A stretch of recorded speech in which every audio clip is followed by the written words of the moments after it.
Praise the lord, హల్లెలూయా. దేవుని నామానికి మహిమ కలుగును గాక. నేటి దేవుని మాట అనే శీర్షిక కోసం వేచి ఉన్న మీ అందరికీ కూడా యేసయ్య శక్తి కలిగిన నామములో మా వందనాలు తెలియచేస్తూ ఉన్నాం. బాగున్నారా? దేవుని మహాకృప, ఆయన మహా కనికరాన్ని బట్టి ప్రతిరోజు ఈ విధంగా మనం కలుసుకొని దేవుని యొక్క వాక్యాన్ని వినడానికి, ధ్యానం చేయడానికి దేవుడు మనకెంతో కృప చూపిస్తూ ఉన్నారు. ఆ గొప్ప దేవునికి మహిమ కలుగును గాక. మరి ఈరోజు నేటి దేవుని మాట అనే శీర్షికలో దేవుడు మనకి ఇవ్వబోతున్న మాటను ఒక్కసారి మనం చూద్దాం. యెషయా గ్రంథము 42వ అధ్యాయము 3వ వచనం నేను చదువుతూ ఉన్నాను, మీరు కూడా ఒక్కసారి చూడండి. నలిగిన రెల్లును అతడు విరువడు, మగమకలాడుచున్న జనపనార ఒత్తిని ఆర్పడు, అతడు సత్యమును అనుసరించి న్యాయము కనుపరుచును అని యెషయా గ్రంథకర్త ప్రవచనాత్మకంగా అభిషిక్తుడైన క్రీస్తుని గురించిన విషయాలు ఆయన చక్కగా చెప్తూ ఉన్నాడు. ఆయన చెప్పిన మాట ఏంటి అంటే, నలిగిపోతున్న రెల్లును ఆయన విరవడంట. అంటే ఆల్రెడీ అప్పటికే బాగా నలిగిపోయింది. మామూలుగా చూస్తే అది రెల్లు అంటే గడ్డి పరక అని మనకు తెలుసు. గడ్డి పరక చాలా అల్పంగా ఉంటుంది, చాలా తేలికగా ఉంటుంది. ఏమండి, మనం మనుషులు ఒకవేళ కాలితో నలిపేస్తే అది ఛిద్రం అయిపోద్ది. మరి అలాంటి రెల్లునంట ఆయన విరిచేవాడు కాదు అంట. అంటే అర్థం ఏంటి అంటే, ఈ రోజున అనేక మంది జీవితాలు పాపము చేత నలిగిపోయి, శాపము చేత నలిగిపోయి, కష్టాలలో, బాధలలో, శ్రమల మధ్యలో చాలామంది నలిగిపోయి ఉన్నారు. దానికి కారణం లేకపోలేదు. పాపము శ్రమలు తీసుకొస్తుంది, పాపము మరణాన్ని తీసుకొస్తుంది, పాపము వేదనను తీసుకొస్తుంది, పాపము కష్టాలను తీసుకొస్తుంది. ఈ రోజున దేవుడు మనతో అదే మాట్లాడుతున్నాడు. నలిగిన రెల్లును ఆయన విరువడు అని చెబుతూ, మకమకలాడుచున్న జనపనార ఒత్తిని ఆయన ఆర్పడు. అంటే ఇంకా కాస్తో కూస్తో కుసేపుట్లో ఆరిపోతుంది అన్న ఆ యొక్క దీపాన్ని ఆయన ఆర్పేవాడు కాదంట. అప్పటికే చాలా కష్టంగా లోపల నుంచి నూనె తీసుకొని చాలా కష్టంగా వెలుగుతూ ఉంది. అలాంటి ఆ దీపాన్ని ఆయన ఆర్పేవాడు కాదట. నలిగిపోయిన రెల్లును ఈ రోజున ఎంతమంది బాధించబడుతూ ఉన్నారో, బాధ పెట్టబడుతూ ఉన్నారో, లేకపోతే తమ చేతులారా తమకు శ్రమలు కొని తెచ్చుకుని ఉన్నారో, వారందరి జీవితాలలో దేవుడు అద్భుతాలు చేస్తాడు, ఆశ్చర్యకార్యాలు చేస్తారు అని దేవుడు వాగ్దానం చేస్తున్నాడు. నలిగిన రెల్లును ఆయన విరిచేవాడు కాదు. మనుషులైతే నలిగిపోయిన వారిని ఇంకా నలగొట్టేలా చేస్తారు. మనుషులైతే మకమకలాడుచున్న జనపనార ఒత్తిని ఏదోలాగా ఆర్పివేయడానికి ప్రయత్నం చేస్తారు తప్ప దేవుడు అలాంటి వాడు కాదు అని ఈ రోజున యెషయా గ్రంథకర్త ద్వారా దేవుడు మనకు సెలవిస్తూ ఉన్నాడు. అండ్ ఒకవేళ మకమకలాడుచున్న జనపనార ఒత్తిని ఒకవేళ మళ్ళీ వెలిగించాలి అంటే గొట్టం తీసుకొని, పూర్వకాలంలో ఉండేవి కదా, ఆ గొట్టం తీసుకుని దాన్ని స్మూత్గా ఊదుతూ ఉంటే అది కొంతసేపటికి దానిలో ఉన్న నిప్పు మంటను పైకి రేకెత్తిస్తున్నట్టుగా మనకు తెలుసు. ఈ రోజున దేవుడు అంత సున్నితంగా, అంత చక్కగా, అంత నెమ్మదిగా ఈ రోజున నలిగిపోయిన వారి విషయంలో, మకమకలాడుచున్న వారి విషయంలో దేవుడు అంత శ్రద్ధ తీసుకుంటానని ఆయన వాగ్దానం చేస్తూ ఉన్నాడు. కాబట్టి ధైర్యం తెచ్చుకుందాం, ఆయన వైపు చూద్దాం. అసలు ఇంతకీ ఎందుకు నలిగిపోతూ ఉన్నామో, ఎందుకు కష్టాల పాలవుతూ ఉన్నామో, దానికి కారణం ఏంటో, దానికి ఉన్న దానికి మనం ఎంత ఏ పాపం ద్వారా ఆ యొక్క స్థితిని మనం తెచ్చుకున్నామో ఈ రోజున గ్రహించిన వారమై మన ప్రతి పాపాన్ని ప్రభు దగ్గర ఒప్పుకుంటే తప్పకుండా ఆ పాపాన్ని కడిగి ఆయన శుద్ధీకరిస్తానని యోహాను పత్రికలో ఆయన చెప్పారు కదా. ఈ రోజున యేసు రక్తము ప్రతి పాపమును కడిగి పవిత్రపరచును అని లేఖనం తెలియజేస్తూ ఉండగా, ఆయన మీద విశ్వాసం ఉంచిన వారమై ప్రతి పాపాన్ని కడుక్కొని మనకున్న ఆ స్థితి నుంచి మనం లేవనెత్తబడాలని పరిశుద్ధాత్మ దేవుడు కోరుకుంటూ ఉన్నాడు. చూద్దామా? యోహాను సువార్త 10వ అధ్యాయము 10వ వచనం చదువుతూ ఉన్నాను, మీరు కూడా ఒక్కసారి చూడండి. అక్కడ రాయబడిన మాట ఏంటి అంటే, 10వ అధ్యాయము 10వ వచనం. దొంగ దొంగతనమును హత్యను నాశనమును చేయుటకు వచ్చును గాని మరి దేనికిని పనికిరాడు. గొర్రెలకు జీవము కలుగుటకును అది సమృద్ధిగా కలుగుటకును నేను వచ్చి తినని మీతో నిశ్చయముగా చెప్పుచున్నాను. దొంగ దొంగతనాన్ని చేస్తాడు. సాతానుడు ఒక దొంగ అండ్ వాడు దొంగతనం చేయడానికి, నాశనం చేయడానికి వస్తాడు. కానీ మనం నమ్మిన దేవుడు గొర్రెలకు సమృద్ధిగా జీవాన్ని ఇవ్వడానికి కోసమే ఆయన ఈ లోకంలోకి నరావతారిగా ఆయన వచ్చి ఉన్నాడని లేఖనం తెలియజేస్తుంది. ఆయన నాశనం చేసేవాడు కాదు, ఆయన బాధ పెట్టేవాడు కాదు, ఆయన ఎవ్వరికీ హృదయపూర్వకంగా విచారాన్ని కానీ బాధను కానీ కలుగ చేయనని విలాప వాక్యంలో చెప్పడం మనం చూస్తూ ఉంటాం. ఈ రోజున ఈ బాధలు కానీ, ఈ శ్రమలు కానీ, ఈ వేదనలు కానీ మనం ఏ విషయంలో అయితే పొరపాటు చేశామో ఆ చేసిన ఆ పాపము ద్వారా ఈ రోజున ఇన్ని నష్టాలు మనం కొని తెచ్చుకుంటూ ఉన్నాం. కాబట్టి మన పాపాన్ని మనం ఒప్పుకుంటే తప్పకుండా దేవుడు ఆ స్థితి నుంచి మనం లేవనెత్తడానికి ఆయన ఎప్పుడూ ఇష్టపడతారు. సాతానుడైతే దొంగతనం చేస్తాడంట, కానీ దేవుడు సమృద్ధిగా జీవాన్ని ఇవ్వడం కోసమే ఆయన ఈ లోకంలోకి వచ్చాడని లేఖనం తెలియజేస్తుంది. అందుకనే లూకా సువార్త 19వ అధ్యాయము 10వ వచనంలో మనం చూస్తే అక్కడ రాయబడిన మాట ఏమిటి అంటే చూడండి ఒక్కసారి 10వ వచనం. నశించిన దానిని వెతికి రక్షించుటకు మనుష్య కుమారుడు వచ్చెనని అతనితో చెప్పెను అని యేసు ప్రభు వారే చెప్తూ ఉన్నారు. నశించిపోతున్న దానిని, మకమకలాడుతున్న వారిని, లేకపోతే నలిగిపోతున్న వారిని, వాళ్ళందరినీ కూడా రక్షించడం కోసమే దేవుడు మనుష్య కుమారుడైన క్రీస్తు ఈ లోకంలోకి వచ్చారు అని లేఖనం తెలియజేస్తుంది. ఆయన ఎప్పుడూ కూడా కఠినంగా వ్యవహరించేవాడు కాదు. ఆయన ఎప్పుడూ కూడా బలవంతంగా మనల్ని ఎలాగైనా సరే ఆయన దగ్గరికి తీసుకురావాలని ఆయన ఎప్పుడూ ప్రయత్నం చేయడు. ఎవరైనా సరే నా స్వరం విని తలుపు తీస్తే నేను వారి లోపలికి వస్తాను అని వాగ్దానం చేశారు తప్ప ఆయన బలవంతంగా ఏ వ్యక్తి హృదయంలోకి ఆయన చొరబడరు. ఎందుకంటే అది సాతానుడు చేస్తాడు, దేవుడు అలా చేసేవాడు కాదు. ఆయన చాలా మర్యాదస్తుడు. నా స్వరం విని తలుపు తీస్తే తప్పకుండా వారి లోపలికి నేను వస్తాను, వారితో కలిసి భోజనం చేస్తానని ఆయన వాగ్దానం చేసి ఉన్నారు. నశించిపోతున్న వారిని వెతికి రక్షించడం కోసం మనుష్య కుమారుడైన క్రీస్తు ఈ లోకంలోకి వచ్చినట్టుగా మనం చాలాసార్లు విన్నాము. ఈరోజు నశించిపోతున్న మనల్ని, మకమకలాడుచున్న మనల్ని, నలిగిపోతున్న మనల్ని, బాధతో ఏడుస్తున్న మనల్ని రక్షించడం కోసమే యేసు ప్రభు ఈ లోకంలోకి వచ్చారు. ఆయన వైపు చూస్తే తప్పకుండా మన జీవితాల్లో వెలుగు ప్రసాదిస్తానని ఆయన వాగ్దానం చేశారు. కాబట్టి వెలుగును పొందాలి అంటే తప్పకుండా విశ్వాసమును కర్త అయిన ఆయన వైపు మనం చూడాల్సిన వారమై ఉన్నాము అని లేఖనం తెలియజేస్తుంది. చూద్దామా ఒక్కసారి యోహాను సువార్త 4వ అధ్యాయంలో అందరు తీసుకోండి. యోహాను సువార్త 8వ అధ్యాయంలో అక్కడ ఒక స్త్రీ మనకు కనిపిస్తూ ఉంటుంది. 8వ అధ్యాయము 6వ వచనం నుంచి నేను చదువుతూ ఉన్నాను. చూడండి. ఆయన మీద నేరము మోపవలనని ఆయనను శోధించుచు ఈలాగున అడిగిరి. అయితే యేసు వంగి నేల మీద వ్రేలితో ఏమో వ్రాయుచుండెను.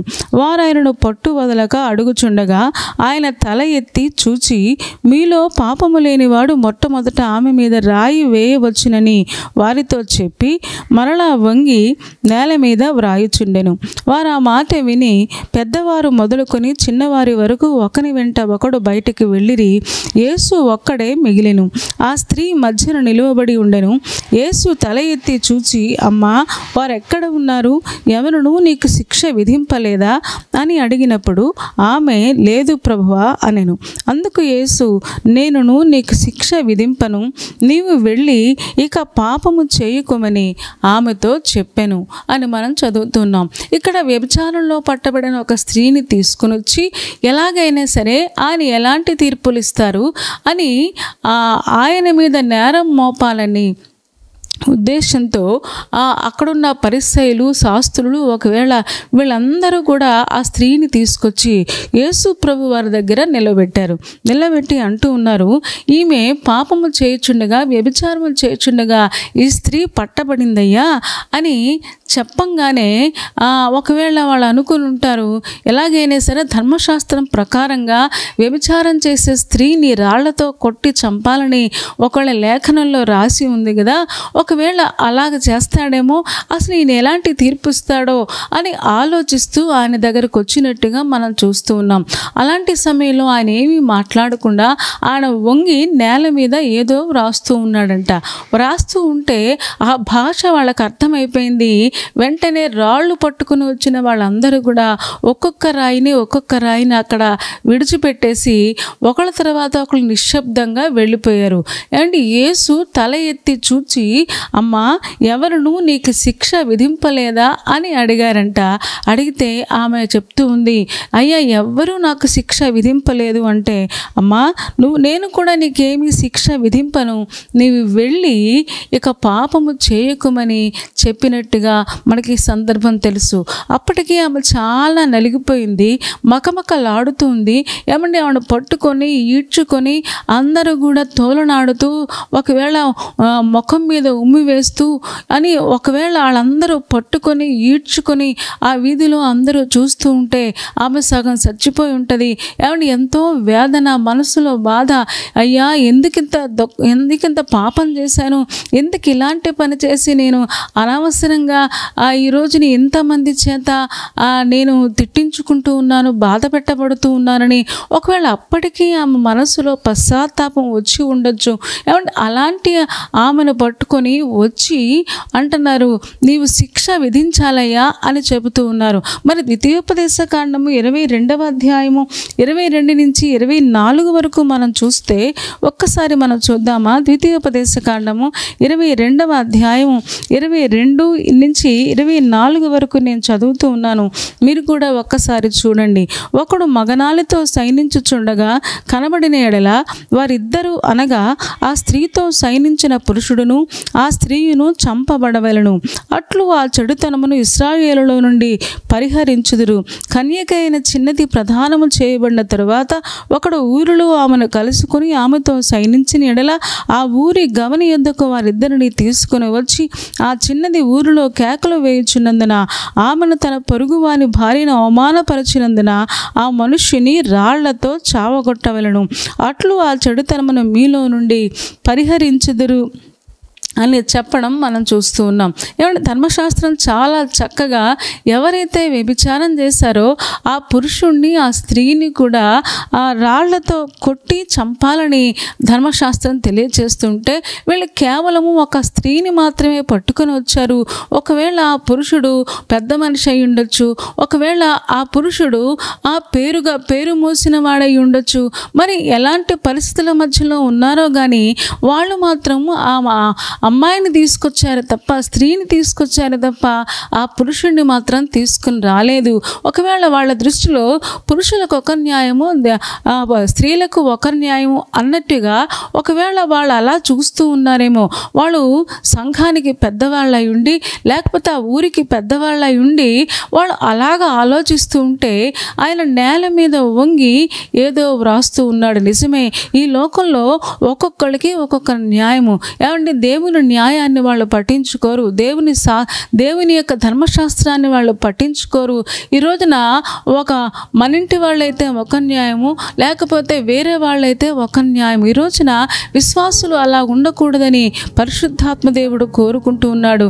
వెంటనే వాళ్ళు ఒకళ్ళ తర్వాత ఒకళ్ళు ఆయన వ్రేలితో రాస్తూ ఉంటే వెంటనే ఒకళ్ళ తర్వాత ఒకళ్ళు వాళ్ళందరూ కూడా పైకి వెళ్ళిపోయినట్టుగా మనం చూస్తూ ఉన్నాం. ఎందుకంటే నలిగిన రెల్లును ఆయన విరువడు, మకమకలాడుచున్న ఒత్తిని ఆయన ఆర్పడు అని చెబుతూ అతడు న్యాయము కనుపరుస్తాడని 42వ యెషయా గ్రంథము 3వ వచనంలో మనం నేర్చుకున్నాము కదా. అప్పటికే ఆమె చాలా నలిగిపోయింది, సిగ్గుతో చనిపోతుంది. అలాంటి పరిస్థితుల మధ్యలో ఆయన తల ఎత్తి చూచి అన్నాడంట, అమ్మా ఎవరునూ నీకు శిక్ష విధించలేదా? ఎంత చక్కగా ఆయన పిలిచాడండి, ఎంత స్మూత్గా పిలిచాడండి. తప్పు చేసిన ఒక ఒక స్త్రీని పట్టుకొని ఆయన అమ్మా అని పిలవగలిగాడు. ఈరోజు నా విశ్వాసులుగా అలాంటి ప్రేమతో దేవుడు మన హృదయాలను నింపునుగాక. అమ్మా అని సంబోధించి ఆయన పిలుస్తూ ఉన్నాడు, చెబుతూ ఉన్నాడు, నీకెవరు శిక్ష విధించలేదా, నేను కూడా నీకు శిక్ష విధింపను అని ఆయన అక్కడ చెప్పి వెంటనే ఆమె అంటుంది, లేదు ప్రభువా అని చెప్పింది. అయితే నువ్వు వెళ్ళి ఇక పాపం చేయకమ్మా, నేను కూడా నీకు శిక్ష విధింపను. శిక్ష విధించడానికి మనుష్య కుమారుడికి ఒకవేళ అధికారం ఉంది, అయినా సరే నేను నీకు శిక్ష విధింపను అని ఆయన చెప్పినట్టుగా మనం చూస్తూ ఉన్నాం. ఏమంటే నలిగిపోయిన రెల్లును ఆయన విరువడు, మకమకలాడుచున్న జనపనార ఒత్తిని ఆయన ఆర్పేవాడు కాదు. ఈ రోజున ఎంతమంది నలిగిపోతూ ఉన్నారో, ఎంతమంది రెల్లులాగా ఛిద్రమైపోయి ఉన్నారో, ఎంతమంది మకమకలాడుచున్న ఒత్తిలాగా ఈ రోజున ఆరిపోతూ వెలుగుతూ తమ జీవితాలు చాలించేద్దామా అని ఆలోచిస్తూ ఉన్నారా? ఈ రోజున మీకు శుభవార్త, దేవుడు మనకి న్యాయాన్ని కనపరుస్తాడంట. దేవుడు అలాంటి వారి మీద ప్రత్యేకమైన దృష్టి ఉంచుతాడు. ఒకవేళ చంపడానికి అనేక మంది వచ్చినా సరే, ఆ రోజున ఎలాగైతే ఆ రాళ్ల బారి నుంచి ఆ స్త్రీని రక్షించాడో, ఈ రోజున నలిగిపోతున్న వారిని, మకమకలాడుతున్న వారిని దేవుడు ఈ రాళ్ల బారి నుంచి, లేకపోతే ఈ బాధల బారి నుంచి, ఈ కష్టాల బారి నుంచి ఆయన లేవనెత్తగలిగిన శక్తి కలిగిన దేవుడు నాకు అనిపిస్తుంటుంది. ఆ రోజున గనుక ఆయన అక్కడ లేకపోతే వాళ్ళందరూ కలిసి ఆ స్త్రీని చంపేసేవారేమో. ఆ రోజు నిజంగా దేవుడు ఆమెకు వాళ్ళకి మధ్య ఒక మధ్యవర్తిగా యేసు ప్రభు వారు నిలబడినట్టుగా నాకు అనిపిస్తుంది. ఆయన మధ్యవర్తి కదా. ఈ రోజున దేవుని యొక్క కోపానికి, మనుషుల యొక్క పాపానికి మధ్యన యేసు ప్రభు ఎలాగైతే నలిగిపోయాడో, ఆ రోజును కూడా నశించిన దానిని వెతికి రక్షించడానికి వచ్చిన ఆయన మధ్యగా నిలువబడి నలిగిపోతున్న వారిని, అలాగే బాధలో ఉన్నవారిని, శ్రమలో ఉన్నవారిని, మనుషులందరూ తోలనాడుతున్న వారిని కూడా రక్షించడానికి ఆయన చెయ్యి చాపి ఉన్నాడు. ఎంత మంచి దేవుణ్ణి మనం కలిగి ఉన్నాము కదా. ఈ రోజున నలిగిపోతూ ఉన్నారా? బాధతో ఉన్నారా? వేదంతో ఉన్నారా? కృంగిపోవలసిన అవసరత లేదు. నీ పక్షంగా నిలబడే గొప్ప దేవుడున్నాడు. నా పక్షంగా నిలబడే గొప్ప దేవుడున్నాడు.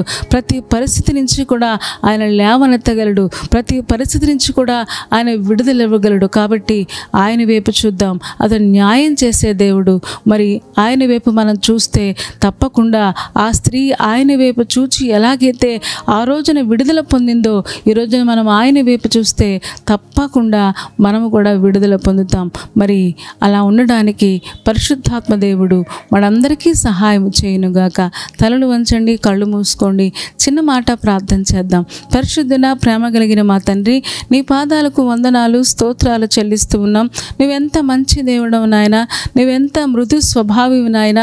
తండ్రి, నలిగిపోతున్న వారిని, మకమకలాడుతున్న వారిని తండ్రి మీరు లేవనెత్తడం కోసమే ఈ లోకంలోకి వచ్చినందుకు వందనాలు నాయన. వ్యభిచారమందు పట్టబడిన ఆ స్త్రీని ఆ రోజు వాళ్ళందరూ చంపడానికి తీసుకొని వస్తే తండ్రి ఆమె పక్షంగా నిలబడి అద్భుత కార్యాన్ని జరిగించి మీరు లేవనెత్తినందుకు వందనాలు నాయన. విడుదల చేసినందుకు వందనాలు ప్రభా. ఈరోజున ఎంతమంది నలిగిపోతూ ఉన్నారో, బాధలతో, శ్రమలతో నాయన తండ్రి మకమకలాడుతూ ఉన్నారో దేవా, ఒక్కసారి వారిని చూడండి. నిజమే, మనుషులైతే మా బాధలను ఇంకా ఎక్కువ చేస్తారు, కానీ నువ్వు నలిగిపోతున్న వారి పక్షంగా నిలబడే దేవుడవు. మకమకలాడుతున్న జనపనార ఒత్తుల పక్షంగా నిలబడే గొప్ప దేవుడవు కనుక మీకు వందనాలు దేవా. వారందరినీ ఒక్కసారి దృష్టించి వారికున్న ప్రతి పరిస్థితి నుంచి మీరు లేవనెత్తండి నాయన. ఈరోజు ఎంతమంది ఎగ్జామ్స్ రాస్తూ ఉన్నారో వారందరికీ సహాయం చేయము. అలాగే పెళ్లి రోజు, పుట్టినరోజు జరుపుకుంటున్న వారికి నాయన నిండారులుగా మీరు దీవించుము తండ్రి.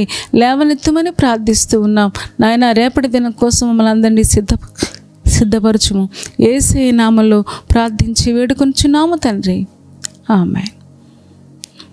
ఆమెను చెప్పారు కదా అందరూ. చాలా సంతోషం. చాలా ఓపికగా, శ్రద్ధగా దేవుని యొక్క వాక్యాన్ని మీరు వింటూ ఉన్నారు. మిమ్మల్ని బట్టి మేము చాలా సంతోషిస్తూ ఉన్నాం. కార్యక్రమం మీకు నచ్చితే లైక్ చేయండి, షేర్ చేయండి, కామెంట్ కూడా పెట్టండి. అంత మాత్రమే కదా, ఇంకా ఈ ఛానల్ని సబ్స్క్రైబ్ చేసుకోకపోతే doctor Spurgeon YouTube channel subscribe చేసుకోండి. తద్వారా మా నోటిఫికేషన్స్ అన్నీ మీకు వస్తాయి. మా కార్యక్రమాలన్నీ మీరు చూడవచ్చు. సరేనా అండి? దేవుని చిత్తమైతే మరలా రేపు ఉదయం మళ్ళీ కలుసుకుందాం. అప్పటి వరకు దేవుని మహాకృప మనందరికీ తోడే ఉండునుగాక. ఆమేన్ ఆమేన్ ఆమేన్.